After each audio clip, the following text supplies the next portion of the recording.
Konon suaranya khas mengalun mengiringi genta dan lakon di pagelaran wayang. Selain peran seorang dalang, ada pula peran penting lain yang menjadi satu kesatuan dalam perwayangan. Anda mungkin sudah sangat akrab dengan tembang Jawa yang berisi syair-syair bermuatan nasihat leluhur yang dinyanyikan oleh para perempuan dengan suara merdu dan menghanyutkan ini.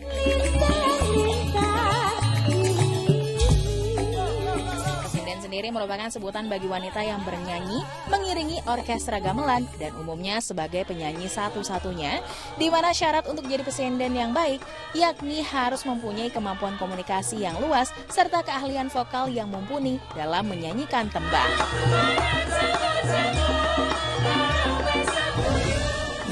Selain itu, istilah sinden juga digunakan untuk menyebut hal yang sama di beberapa daerah seperti Banyumas, Yogyakarta, Sunda, serta Jawa Timur yang pastinya berhubungan dengan pagelaran wayang maupun kelenengan. Dan saat ini, pada pertunjukan wayang, pesinden yang mengiringi bisa mencapai 8 hingga 10 orang, bahkan bisa lebih jika pagelarannya bersifat spektakuler. Di era modern sekarang ini, sinden mendapatkan posisi yang hampir sama dengan artis penyanyi campur sari. Bahkan sinden tidak hanya dibutuhkan untuk mahir dalam menyajikan lagu, tetapi juga harus menjaga penampilan, yakni dengan berpakaian yang rapi dan menarik. Sinden tidak jarang menjadi pepasren atau pemanis sebuah panggung pertunjukan wayang. Fakta inilah yang kadang menciptakan asumsi kurang elok bagi seorang pesinden.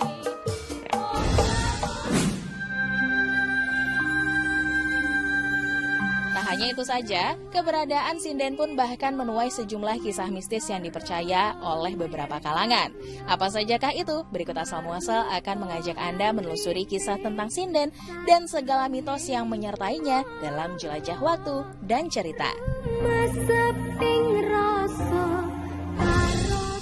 Desa yang anti sinden. Ada pantangan keras untuk kehadiran sinden bagi warga desa Singomodo di wilayah Sragen, Jawa Timur. Di sini warganya menyimpan sebuah sejarah kelam akan kutukan dari sumpah serapah leluhur mereka yang dalam riwayatnya ia mencanangkan desa ini sebagai desa anti sinden.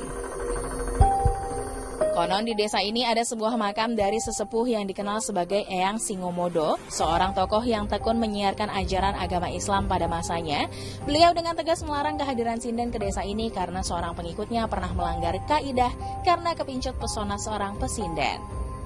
Tak main-main, hingga kini kutukan itu masih melekat di masyarakat setempat. Bahkan saat ada warga yang nekat melanggar aturan itu, seketika langsung menerima petaka hingga ajal taruhannya.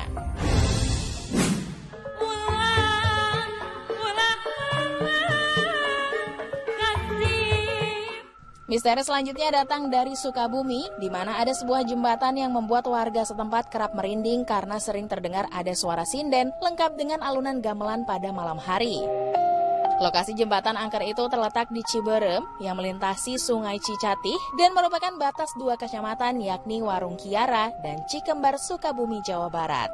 Kisah horor mengenai sinden bukan lagi hal aneh, sebab konon banyak warga yang mengaku mengalami kisah menyeramkan serupa, yaitu mendengarkan suara pesinden di jembatan gantung itu.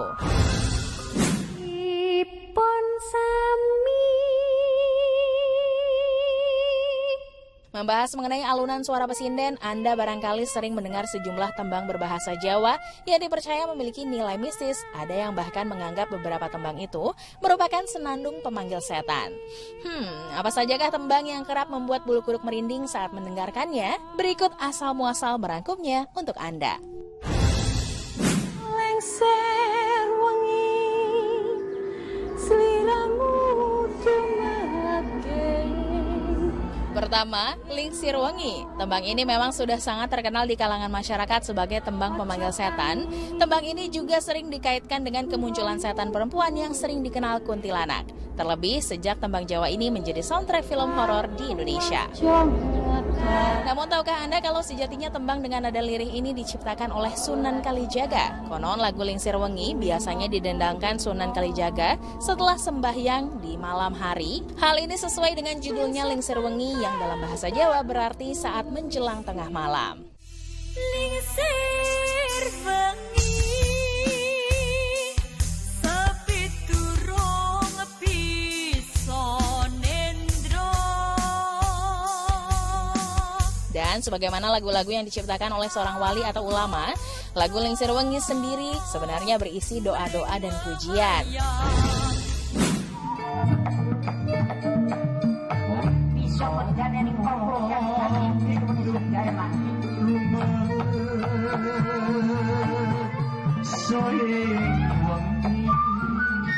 Selanjutnya ada tembang Rumeksa Ing Wengi. Belakangan lagu Rumeksa Ing Wengi muncul dalam versi berbeda.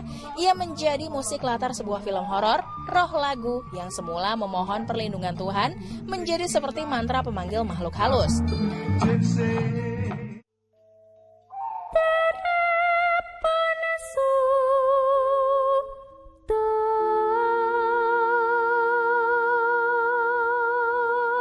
Ya, ternyata Kidung Rumeksa Ing Wengi ini merupakan tembang Durma, dan lagu-lagu yang memakai pakem Durma harus mencerminkan suasana yang suram dan kesedihan, bahkan bisa mengungkapkan sesuatu yang mengerikan dalam kehidupan.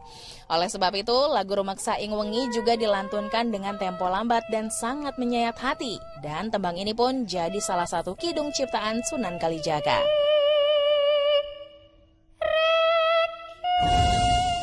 Hal mistis seputar sinden juga pernah menyeruak dari seorang vlogger kenamaan Sarah Wijayanto. Dalam sebuah kesempatan dirinya pernah membuat pengakuan bahwa ia bertemu dengan sosok hantu sinden bernama Marni di salah satu gedung yang berada di studio alam di kawasan hutan bambu.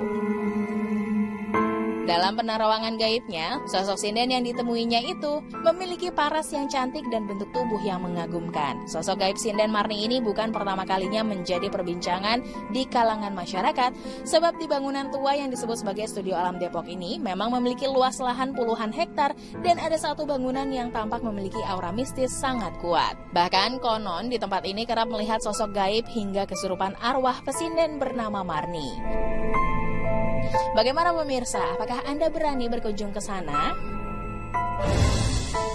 Itulah sederet kisah misteri dan juga sejarah mengenai sinden serta tembang yang dipercaya mengandung nilai mistis. Apapun itu, menjadi sinden adalah menjadi seniman yang bergelut dengan pelestarian kebudayaan Nusantara, khususnya kidung berbahasa Jawa. Jadi, apakah Anda percaya dengan hal gaib yang menyertainya? Meski sering dianggap remeh, nyatanya TKI merupakan pahlawan devisa negara loh. Bagaimana kisahnya? Sesaat lagi ya pemirsa.